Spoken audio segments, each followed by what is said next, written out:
Welcome back to our channel. నేను మీ Kavya. So present film ఇండస్ట్రీలో సమ్మె 4వ రోజుకి జరిగింది. అసలుకి ఇండస్ట్రీలో పరిస్థితి ఏంటి? నిజంగానే సంక్షోభంలో ఉందా? అసలు హిట్ లేకుండా ఇండస్ట్రీ పరిస్థితి ఎట్లా ఉంది? అండ్ కార్మికుల సమ్మెకు కారణాలు ఏంటి? ఇట్లాంటి విషయాలనేవి కూడా తెలుసుకుంది. మీకు ప్రజెంట్ పరిచయం అవసరం లేదు సార్ గురించి. అండ్ ఇంకొక విషయం చెప్పాలంటే, గతంలో ఫిలిం ఇండస్ట్రీకి సంబంధించి కావచ్చు, ఛాంబర్కి సంబంధించిన ఎన్నో పదవులు అండ్ ఇట్లాంటి సమస్యలు వచ్చినప్పుడు కూడా దగ్గరుండి పరిష్కారం చేసిన పర్సన్. సో తమ్మారెడ్డి భరద్వాజ్ గారు ఒకసారి మాట్లాడు. సార్ నమస్తే. అసలు మీ గురించి ఇంకా పరిచయం చేయాల్సిన అవసరమే లేదు. సరే, ఎందుకు ఈ మధ్య కాలంలో కొంత సినిమాలకు దూరంగా ఉన్న పరిస్థితి కనిపిస్తుంది? అయిపోలేదమ్మా, వయసు అయిపోలేదు. చేసినంతకాలం చేసాం. ఇప్పుడు ప్రతిరోజు నేనే ఉండాలంటే ఎట్లా? కుర్రాళ్ళు వస్తారు, వాళ్ళు చేసుకుంటారు, సరిపోతుంది. మీకు మీరుగా అలా అనుకుంటున్నారు, కానీ ఇప్పుడు కూడా కొత్త వాళ్ళు కాకుండా పాత వాళ్ళే రాజ్యం ఏలాలి అని చాలా మంది ఒపీనియన్. అట్లాంటి సిచ్యువేషన్స్ దానికి నాకు ఇష్టం లేదు, నాకు ఇష్టం లేదని అనుకున్నాను. 10 ఏళ్ళు అయిపోయాను నేను దూరంగా వచ్చేసి. దూరంగా నా నేను బతుకుతున్నాను. సో మీరు ఉన్నప్పుడు కూడా ఇండస్ట్రీలో చాలా సమస్యలు ఉండేవి. ప్రెసిడెంట్గా ఉన్నప్పుడు ఇండస్ట్రీలో కీలక పాత్ర మీరు పోషించినప్పుడు కూడా ఇలాంటి సమస్యలని సామరస్యంగా పరిష్కరించే సిచ్యువేషన్స్ చూసాం మేము కూడా. కానీ ఇప్పుడు ఎందుకు ఒక వైరం, ఒక 2 వర్గాలుగా ఒకరిపైన ఒకరు మాట్లాడుకునే, విమర్శలు చేసుకునే పరిస్థితి ఇండస్ట్రీలో ఎందుకు కనిపిస్తుంది? అంటే ఫస్ట్ మీరు ఇందాక ఇంట్రడక్షన్లో చెప్పినట్టు ఇది సమ్మె కాదమ్మా, సమ్మె చేయట్లేదు ఎవరు. ఇక్కడ ఏంటంటే ప్రొడ్యూసర్కి కానీ వర్కర్కి కానీ తనకి పని చేసే హక్కు ఉంది. అట్లా సినిమా తీసే హక్కు ప్రొడ్యూసర్కి ఎట్లా ఉందో, కార్మికుడికి కూడా తనకు పని చేసుకునే హక్కు తనకు ఉంది. ఇష్టమైతే పని చేస్తాడు, ఇష్టం లేకపోతే పని చేయడు. ఇది కంటింజెంట్ లేబర్, మంత్లీ లేబర్ కాదు వీళ్ళు. మనం కూడా ప్రొడ్యూసర్ కూడా వాళ్ళని రెగ్యులర్గా హైర్ చేయరు, డైలీ లేబర్ కింద హైర్ చేస్తారు. సో వాళ్ళు స్ట్రైక్ చేస్తానికి సమస్య ఉంది. స్ట్రైక్ ఎందుకు చేస్తారు వాళ్ళు? మనకు అవసరమైన వాళ్ళు పెట్టుకుంటాం కదా, అందరూ సమిష్టిగా చేయలేరు కదా. చేసిన వాళ్ళకి ఏం లాభం ఉండదు. సో స్ట్రైక్ కాదు, వాళ్ళకి ఇష్టం లేదు, లేకపోతే మాకు రేట్లు కావాలి, రేట్లు ఇస్తే చేస్తామంటున్నారు. జరుగుతున్నాయి కొన్ని షూటింగులు.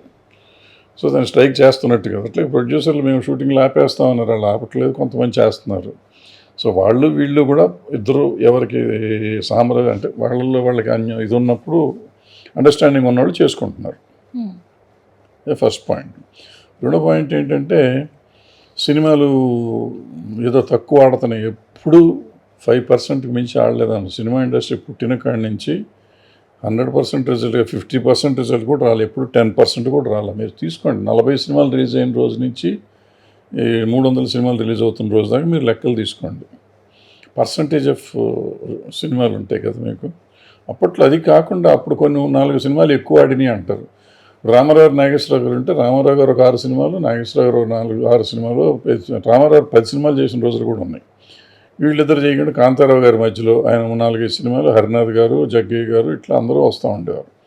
సో వాళ్ళందరికీ వచ్చేసరికి రీజనబుల్ ఫిల్మ్లు ఉండే. ఆ తర్వాత వచ్చినాక రామారావు, నాగేశ్వరరావు, కృష్ణ గారు, శోభన్ బాబు గారు, ఆ తర్వాత చిరంజీవి గారు, బాలకృష్ణ గారు, వెంకటేష్ గారు, నాగార్జున గారు, ఇట్లా అందరూ వచ్చారు. అందరూ కలిసి అందరూ పనిచేసి 10 మంది హీరోలు ఉన్న రోజులు కూడా ఉన్నాయి.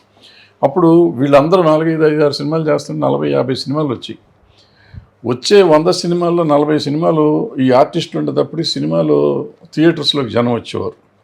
వాళ్ళ చూస్తానికి వస్తారు. ఇప్పుడు మనకి ఆర్టిస్టులు 2 ఏళ్ళకి 3 ఏళ్ళకి చేస్తున్నారు. ఉంటానే 30 మంది ఆర్టిస్టులు ఉన్నారు. వాళ్ళు 2 ఏళ్ళకి 3 ఏళ్ళకి చేస్తున్నారు. వాళ్ళు ఒక్కొక్క ఆర్టిస్ట్ 3 సినిమాలు చేసేవారు. ఇప్పుడు 30 మంది ఉన్నారు. 3 సినిమాలు చేసి 90 సినిమాలు అవుతాయి. ఎందుకు ఆ థియేటర్లు రారో చూద్దాం ఒకటి. ఇవాళ ఇంకోటి ఏమైపోయిందంటే, రెమ్యునరేషన్స్ పెరిగిపోవటం వలన వాళ్ళు 3 ఏళ్ళకి ఒకటి చేసినా సరిపోతున్నాడు. ఇంతకుముందు రామారావు నాగేశ్వర గారు ఆ జీవితకాలం చేసింది ఇక్కడ ఏ హీరోయిన్ వాళ్ళు ఒక సినిమాకి వస్తున్నారు రెమ్యునరేషన్. అలా ఆస్తి మొత్తం వీళ్ళకి ఒక సినిమాలో వచ్చేస్తుంది. వాళ్ళు 40 ఏళ్ళు 50 ఏళ్ళు కష్టపడ్డ కష్టం అంతా ఒక సినిమాతో, ఒక ఆర్టిస్ట్ రెమ్యునరేషన్తో వెళ్ళిపోతాం. ఆ పెద్ద ఆర్టిస్టు కూడా అక్కర్లేదు, ఈ చిన్న ఆర్టిస్టులు చాలు మనకి.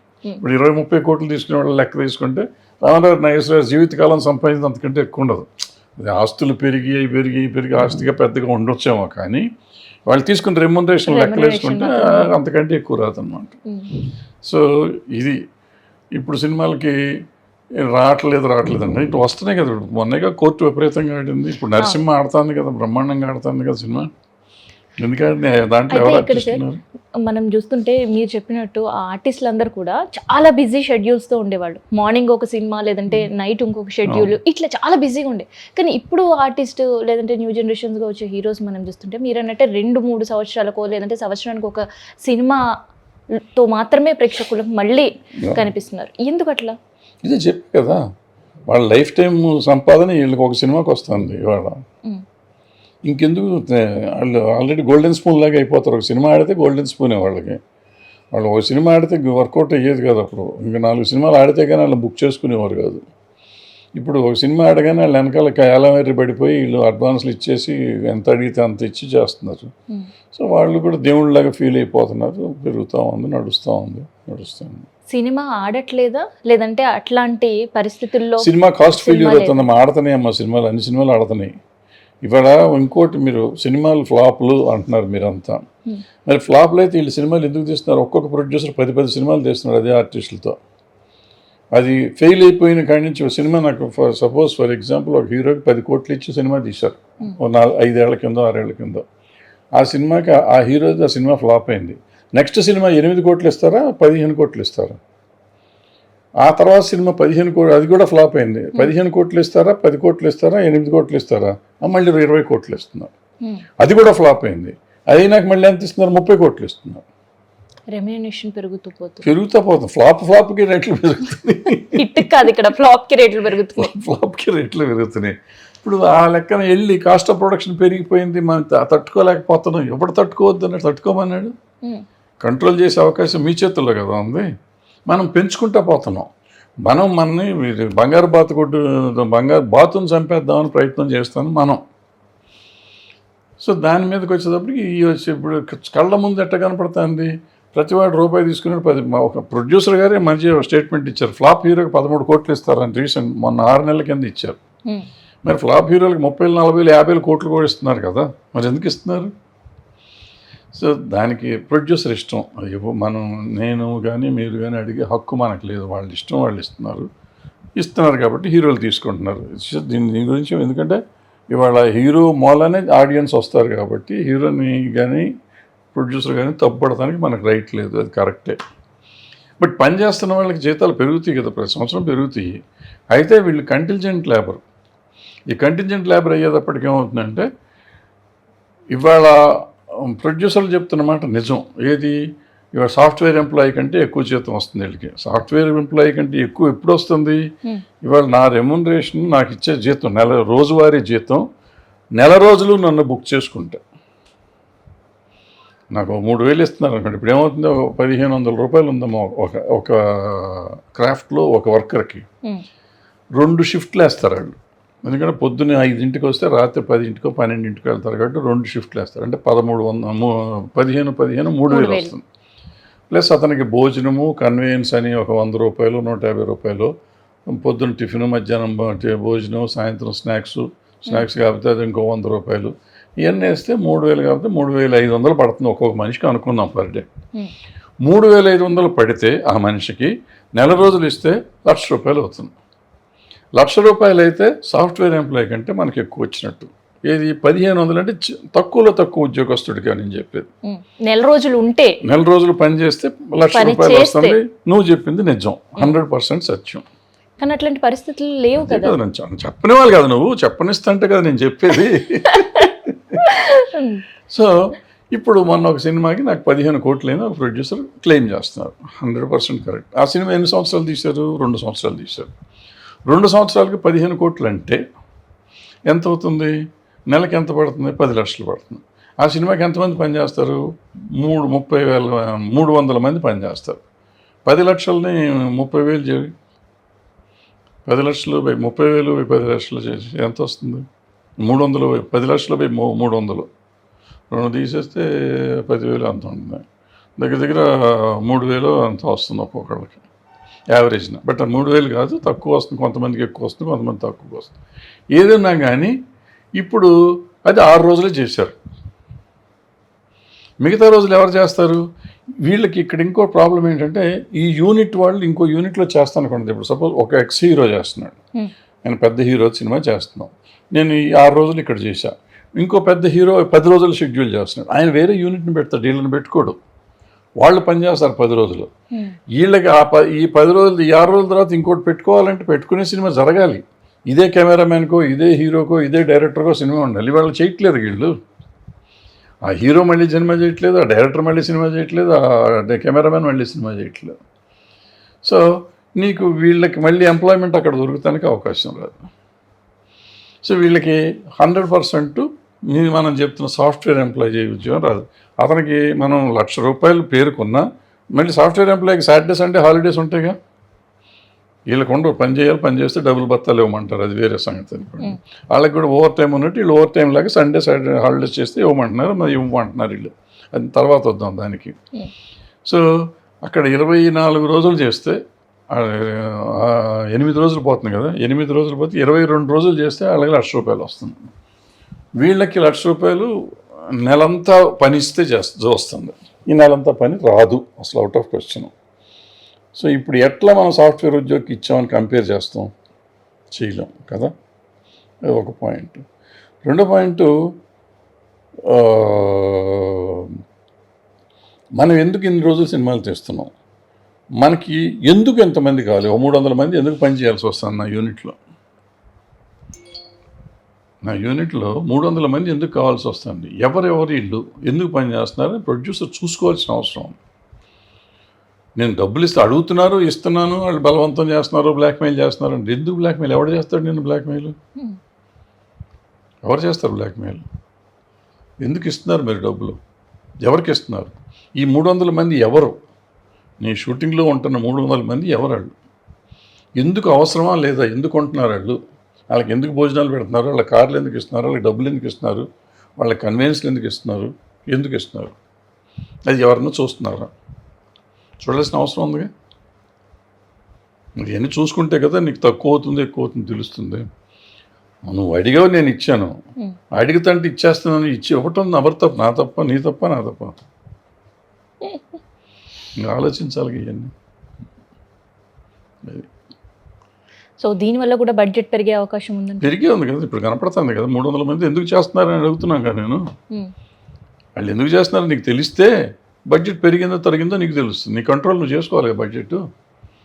నాకు అవసరం లేదు, వీళ్ళు అవసరం లేని వాళ్ళని ఎందుకు పెట్టుకుంటున్నారు, ఎందుకు అక్కడ పెడుతున్నారు, నీకు అవసరం లేని వాళ్ళు వస్తే కాలు కడ్డాం, వాళ్ళకి కారువాను, వాళ్ళకి భోజనాలు, వాళ్ళకి ట్రావెలింగ్, వాళ్ళకి బత్తాలు ఇవన్నీ ఉంటాయి కదమ్మా, ఇవన్నీ ఖర్చే కదా. ప్లస్ కాలు కట్టడం, వర్క్ చేసుకునేవారు నిన్ను. మనం పొద్దున్నే సాయం దాకా పని చేస్తే, నువ్వు అడవి రాముడు లాంటి సినిమా పొద్దున్నే సాయం దాకా అడవిలో చేసి జంతువులను పెట్టి చేస్తే 40 రోజులు తీసి పెట్టాడు సినిమా. 35 రోజులు 40 రోజుల లోపల అయిపోయింది సినిమా. మరి అదే సినిమా ఇప్పుడు అంత మొత్తం కలిపి 50-60 మంది యూనిట్ వెళ్ళారు, 33 మంది ఆర్టిస్టులు వాళ్ళు.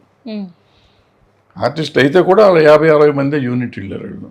ఇప్పుడు ఇక్కడ ఏంటి 33 మంది ఆర్టిస్టులు అంటే దగ్గర దగ్గర 500 మంది కావాల్సి వస్తుంది అక్కడ పనిచేస్తానికి, ఆ రోజుకి ఈ రోజుకి. అదే మళ్ళీ సంవత్సరం తీయాలి, 40 రోజులు తీస్తే వీళ్ళు 150 రోజులు తీయాలి అదే సినిమాని. అందులో 6 పాటలు ఉంటాయి, అందులో ఒకటి 11 నిమిషాలు 10 నిమిషాల సాంగ్, 6 ఫైట్లు 5 ఫైట్లు ఉంటాయి. అవన్నీ వాళ్ళు తీయాలంటే 300 రోజులు కావాలి. మీరు ఎందుకు డబ్బు ఎందుకు అయ్యింది అంటే ఎందుకు అవుతుందని వాళ్ళు తెలుసుకోవాలి, ప్రొడ్యూసర్ ఆలోచించుకోవాలి. సో మీరు చెప్పినట్టే అప్పట్లో ఇంత టెక్నాలజీ లేదు, ఇంత ఎక్విప్మెంట్ కూడా లేదు, అయినా కూడా వర్క్ చేసే వాళ్ళ స్ట్రెంత్ చాలా తక్కువ. కానీ ఇప్పుడు ఎక్విప్మెంట్ పెరిగింది, టెక్నాలజీ పెరిగింది, దాంతో పాటు ఎందుకు తేడా ఏంటంటేనమ్మా, అప్పుడు కొన్న ప్రొడ్యూసర్లకి పూర్తి అవగాహన ఉండేది, డైరెక్టర్కి కూడా పూర్తి అవగాహన ఉండేది, డిపెండెన్స్ ఉండేది కాదు. డ్యాన్స్ సాంగ్స్ ఉన్నా ఫైట్స్ ఉన్నా వాళ్ళ కంట్రిబ్యూషన్ చాలా ఎక్కువ ఉండేది, డైరెక్టర్ది కంట్రిబ్యూషన్ ఎక్కువ ఉండేది. కథలో ప్రొడ్యూసర్ కంట్రిబ్యూషన్ కూడా ఉండేది. కథ ఏంటో ప్రొడ్యూసర్కి తెలుసు, షెడ్యూల్ వేస్తుంటే అర్థం అయ్యేది ప్రొడ్యూసర్కి. ఇప్పుడు వాళ్ళకి అసలు ఏమీ తెలియదు, ఎవరు వేస్తారో తెలియదు, ఎక్కడ వేస్తారో తెలియదు. ఒక్కొక్క యూనిట్ని ఒక్కొక్క ఆఫీస్ పెట్టేస్తున్నారు, వీళ్ళు 10 సినిమాలు జరుగుతుంది, పాపం వాళ్ళు కన్ఫ్యూజ్ అయిపోతారు, ఏ సినిమాలో ఎవరున్నారో తెలియదు వాళ్ళకి, ఆ పరిస్థితిలో ఉంటున్నారు, అంత కన్ఫ్యూజన్ వస్తుంది. సో కన్ఫ్యూజన్ ఒక కారణం అయితే, సో టెక్నాలజీ అప్పుడు మీరు చెప్పిన ఒక అడవి రాముడు సినిమాకి సంబంధించి పెద్దగా ఈ రోజుల్లో ఉన్నంత టెక్నాలజీ కావచ్చు లేని పరిస్థితుల్లో కూడా చాలా తొందరగా అండ్ హిట్ కొట్టిన మూవీ అది. మరి ఇప్పుడు ఎందుకు టెక్నాలజీ పెరిగిన తర్వాత కూడా మ్యాన్ పవర్ ఎందుకు ఎక్కువ ఉంటుంది? మ్యాన్ పవర్ వేస్ట్ పవర్, అదే నేను చెప్తున్నా, మ్యాన్ పవర్ని వేస్ట్గా వాడుతున్నాం. పూర్వకాలం హీరో హెయిర్ డ్రెస్సర్ ఉండేవారు కాదు, హెయిర్ డ్రెస్ ఏమైనా విగ్గు తీసుకొచ్చి పెట్టేస్తే మేకప్ మ్యాన్ విగ్గు పెట్టేవాడు, వెళ్ళిపోయేవాడు, సాయంత్రం దాకా అయిపోయినాక విగ్గు తీసేవారు, మధ్య లంచ్ అయినాక ఒకసారి టచ్అప్ చేసేవారు. ఇప్పుడు విగ్గు తెస్తానికి ఒకళ్ళు, విగ్గు పెడతానికి ఒకళ్ళు, విగ్గుని సరిదేస్తానికి ఒకళ్ళు, ముగ్గురు వాళ్ళు ఒకే విగ్గుకి. ఈ మేకప్ మ్యాన్ మేకప్ చేయడు, మేకప్ మ్యాన్కి ముగ్గురు అసిస్టెంట్లు ఉంటారు, మేకప్ మ్యాన్ అసిస్టెంట్కి అసిస్టెంట్ ఉంటారు. సో ఈ లెక్కలో ఒకదానికి ఒకళ్ళు అడవి రాముడు లాంటి సినిమాకి ముగ్గురు లొకేషన్ మేనేజరు, ఇక్కడ మెడ్రాస్లో 2 మేనేజర్లు ఉండేవారు, లేదా 4 మేనేజర్లు ఉండేవారు. ఇవాళ ఎంతమంది ఉంటున్నారు? ఈపీ, ఏపీ, ఇస్పీ, డిపి, డోపీ టాపీ, ఏదో పీపీపీలు చాలా ఉంటాయి. Plus production manager, production executive, deputy executive, production manager, మళ్ళీ ఏదో వేరే పదం. ఆ ప్రొడక్షన్ అనే దానికి గీపీలు ప్రొడక్షన్లు కలిపి మీ దగ్గర 15-20 మంది అంటున్నారు. ఏ యూనిట్లో తీసుకున్నా, ఏ క్రాఫ్ట్లో తీసుకున్నా 20-20 మంది ఒక్కొక్క స్టాఫ్ అవుతుంది. ఎందుకుంటున్నారు అనేది ఎవరిని అడుగుతున్నారా? ఇవన్నీ నాకు జీతం, నేను పని చేస్తున్నాను, నాకు జీతం పెరగమని అడిగాను నేను. నువ్వు వేస్ట్ చేస్తున్నావు, నా వేస్ట్ని తగ్గించాల్సింది నువ్వా నేనా? నన్ను పెట్టుకుందాం అనుకున్నావమ్మా నువ్వు. నేను ఇప్పుడు మీ అందరినీ పెట్టుకుంటే నేను వస్తాను, తీసే నన్ను వేరే వాడిని పెట్టుకో, ఖర్చు తగ్గుతుంది. నీకు అనువైన వాడిని పెట్టుకునే ఇది లేదు. నేను బ్లాక్మెయిల్ చేస్తాను, నువ్వు ఇస్తేనే కదా నేను బ్లాక్మెయిల్ చేస్తాను. అసలు నేను పెట్టుకోకపోతే బ్లాక్మెయిల్ ఎందుకు చేస్తా? సో ఇవన్నీ అర్థం చేసుకుని దాని మీద పని చేస్తే కరెక్ట్గా ఉంటుంది. అయితే గతంలో ప్రొడ్యూసర్స్ అయినా కార్మికులు, ప్రొడ్యూసర్ లేనిది కార్మికుడు లేడు, ప్రొడ్యూసర్ దగ్గర పైసలు ఉన్నా కార్మికుడు వచ్చి పని చేయండి, సినిమా నడవదు. అట్లాంటి పరిస్థితుల్లో ఎందుకు కార్మికులు మీరు మాకు ఇచ్చే వేతనం పెంచితేనే మేము వస్తామని, లేదు మీరు చేయకపోతే మేము వేరే వాళ్ళైనా పెట్టి చేయించుకుంటామని? ఇవన్నీ రెండు స్టేట్మెంట్స్ రెండు తప్పు. ఎందుకంటే ఇది ఫస్ట్ టైం జరగట్లా. ఇది 2022లో జరిగింది, 2018లో జరిగింది. 50 రోజులు షూటింగ్లో ఆపేశారు, ప్రొడ్యూసర్లు చేశారు, ఇవన్నీ జరుగుతూనే ఉన్నాయి. ఇది వాళ్ళ కొత్తగా జరిగింది, అసలు బ్రహ్మాండం పగిలిందని మనం ఏం కంగారు పడక్కర్లేదు. వాళ్ళ 4వ రోజు 50 రోజులు ఆగిపోయినాయి షూటింగ్లు దీనివల్ల. సో దీన్ని మనం అంత సీరియస్గా తీసుకోవాల్సిన అవసరం లేదు. బట్ వీళ్ళు మార్చి నుంచి అడుగుతున్నప్పుడు అది ఇమీడియట్గా ఎప్పుడో 1-2 సార్లు మీటింగుల్లో సార్ట్అవుట్ చేసేసి ఈ పార్టీకి చేయాలి. మార్చి అయిపోయింది, March 30th అంటే ఏప్రిల్ ఎండింగ్కి ఫినిష్ చేసి ఉండాల్సింది. ఏప్రిల్, మే, జూన్, జూలై, ఇప్పుడు ఆగస్ట్ వచ్చింది, 5 నెలలు అయిపోయింది. 5 నెలలు అయిపోతే మరి వర్కర్ చేస్తాడు, మేము పని చేయమంటున్నాడు, నేను స్ట్రైక్ ఏం చేయట్లేదు కదా. స్ట్రైక్ అంటే మళ్ళీ నోటీస్ ఇవ్వాలి కదా, అక్కర్లేదు. పని చేయమంటానికి వాళ్ళ హక్కు ఉంది కదా. సో మళ్ళీ ఇందులో లేబర్ కమిషన్ ఇన్వాల్వ్ అవ్వడం అంటే ఇది ఒక విచిత్రమైన లేబర్ కమిషన్ కిందకే వస్తుంది కాబట్టి లేబర్ కమిషనర్ మాట్లాడటంలో తప్పు లేదు. కానీ అవసరం ఎందుకు? ఛాంబర్ ఉంది కదా, ఎప్పుడు లేబర్ కమిషనర్ దగ్గరికి మనం వెళ్ళాం కదా. ఛాంబర్ ప్రొడ్యూసర్ కౌన్సిల్ ఉంది మాట్లాడటానికి, మనం కదా మాట్లాడుకోవాల్సింది, అగ్రిమెంట్ చేయాల్సింది మనం కదా, మనం కూర్చోబెట్టి చేసుకోవాల్సింది కదా. అది ఎందుకు చేయట్లేదు? హీరోల దగ్గరికి వెళ్తారు, హీరోల దగ్గర ఏం చేస్తారు పాపం వాళ్ళు ఏం చేయగలరు? ఇప్పుడు వాళ్ళకి ఇద్దరూ కావాల్సిన వాళ్ళే, వర్కర్స్ కావాలి, ప్రొడ్యూసర్లు కావాలి. వీళ్ళు ఎటు సైడ్ మాట్లాడతారు? అది అవునంటే కప్ప కోపం, కాదంటే పాము కోపంలాగా ఉంటుంది. అయితే ఈ మధ్య కాలంలో వర్కర్స్తో మేము మాట్లాడినప్పుడు కూడా ఎక్కువగా వినిపిస్తున్న పేరు దాసరి గారు. సో ఇట్లాంటి సమస్యలు వచ్చినప్పుడు కూడా ఆయన సామరస్యంగా పరిష్కరించడానికి ఒక కీలక పాత్ర పోషించారని. సమస్య ఉంటే చేసేవారు, ఆయన ఇప్పుడు చాలాసార్లు చేశారు కదా, చేస్తారు. సమస్య ఉంటే చేస్తారు. సమస్య ఇది ఆయన ఉన్నప్పుడు కూడా జరిగినాయి కదా, ఆయన ఉన్నప్పుడు జరగలేదా? అప్పుడు జరిగినాయి కదా, ఇప్పుడు జరిగినాయి, జరగకుండా ఎక్కడ ఉన్నాయి. అయితే ఇక్కడ ఇంకొకటి సార్, ఇప్పుడు నిజంగా ఏదైతే కార్మికులు డిమాండ్ చేస్తూ రిక్వెస్ట్ చేస్తూ 30% పెంచాలి అనేది, అది పాసిబుల్ అయ్యే పరిస్థితి? నాట్ పాసిబుల్ అమ్మా, జరగదు అది. 30% జరగదు. అడుగుతాం 100 రూపాయలు అడుగుతారమ్మా, తప్పే ఉంది. నువ్వు 5 రూపాయలు ఇవ్వు, కూర్చోబెట్టి మాట్లాడు, ముందు మాట్లాడాలి కదా. మనం మాట్లాడకుండా 100 రూపాయలు అడుగుతున్నారు, 200 రూపాయలు అడుగుతున్నారు అంటే ఎందుకు ఇస్తాం? మనం ఇవ్వం. ఇప్పుడు ఎవరికైనా నాకు అడిగే హక్కు నాకు ఉంది, ఇచ్చే బాధ్యత నీకు ఉంది. ఎంత ఇవ్వాలో కూడా నువ్వు నీ డిస్క్రిప్షన్ కదా, నువ్వు ఆలోచించి చెయ్యి, సెటిల్ చెయ్యి, అయిపోయింది, క్లోజ్ అయిపోతుంది కేసు. అండ్ ఇక్కడ ఆర్టిస్టుల విషయంలో కూడా చాలా వరకు మన వాళ్ళని ఎంకరేజ్ చేయకుండా బయట వాళ్ళనే తీసుకొస్తున్నారు అనేది కూడా ఒకటి వినిపిస్తుంది. పాన్ ఇండియా కదమ్మా, ప్రపంచం అంతా ఉండాలి కదా మాకు. మరి వేరే ఆర్టిస్టులు కూడా చూడాలి కదా, వేరే వీళ్ళు కూడా చూడాలి కదా, వేరే రాష్ట్రాల వాళ్ళు చూడాలి కదా సినిమాని. అందుకని నాకు కావాల్సిన వాళ్ళని తెచ్చిపెట్టుకుంటూ ఉంటాను అంతకంటే ఏం లేదు. అయితే ఇక్కడ కార్మికులు కావచ్చు, ఆర్టిస్టులు కావచ్చు వినిపిస్తున్న ఒక వాదన ఏంటంటే వాళ్ళని తెచ్చుకునే బదులు ఇక్కడ ఉండే వాళ్ళకి ఉపాధి కల్పిస్తే మీకు కాస్టింగ్ కూడా తక్కువయ్యే అవకాశం ఉంటుంది కదా. ఫస్ట్ ఏమో మనం అడుగుతానికి మనకు హక్కు లేదు. వాడికి ఇష్టం, డబ్బులు ఇచ్చుకునేవాడు ఇష్టం. డబ్బులు తగలెట్టుకుంటాం అంటే దాన్ని మనం ఎవరు అడుగుతానికి? మనం అడగకూడదు కదా. తగలెట్టుకుంటానంటే తగలెట్టుకునేవాడు ఇష్టం, కానీ మన ఇష్టం కాదు కదా. వాళ్ళు నేను తగలేసుకుంటాను బయట నుంచి తెచ్చుకుని ఎక్కడి నుంచి తెచ్చి తగలేసుకోమనండి, మనదేం పోయింది. అది మీరు చెప్పింది నిజం. వాళ్ళు ఆలోచించుకోవాలి, ప్రొడ్యూసర్ ఆలోచించుకోవాలి తప్ప మనం చెప్తానికి సజెషన్ చేయొచ్చు, తప్పులేదు. కానీ నువ్వు ఎవరిని తెచ్చుకోకూడదు అనే హక్కు మనకు లేదు. వాళ్ళు ఎవరితో అయినా పనిచేసే హక్కు వాళ్ళకు ఉంది. మనకి పని చేస్తాము చేయమనే హక్కు నా కార్మికుడికి ఎట్టా ఉందో ప్రొడ్యూసర్కి కూడా ఎవరితో అయినా పనిచేసే హక్కు ప్రొడ్యూసర్కి ఉంది.